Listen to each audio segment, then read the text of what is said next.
on n'a pas peur de la prison. Le tribunal de première instance de Dixine a reconnu Sékou Jamal Pendessa coupable de délits suivants: participation délictueuse à un attroupement, menace et atteinte à l'ordre public, à la sécurité, à l'intégrité et à la dignité humaine. Il retourne encore en prison après 1 mois de détention. Les infractions pour lesquelles notre client vient d'être injustement condamné et retourné en prison n'ont jamais fait l'objet de poursuites, n'ont jamais fait l'objet d'instructions préparatoires, n'ont jamais fait l'objet de débats à l'audience. Plus forte raison de contradiction. On veut fermer la bouche à ceux qui ont le courage de se lever pour rappeler aux décideurs, pour les interpeller sur la nécessité au moins de sauvegarder l'essentiel.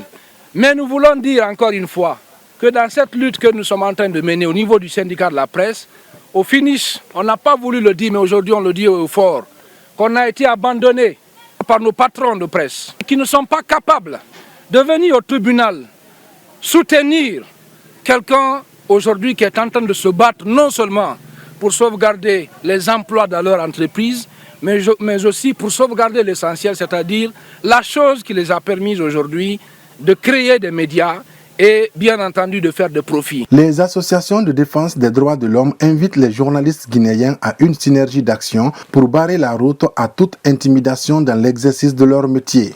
Tout le monde pensait qu'aujourd'hui quand même que le Sékou Jamal Pendessa, qui s'est battu pour la préservation des emplois des journalistes, pour la liberté d'expression, pour la liberté d'information, allait être libéré aujourd'hui. Tout ça n'allait que contribuer à créer un climat d'apaisement et pour qu'on ouvre en fait des portes de dialogue dans ce pays, pour que ce pays puisse avancer.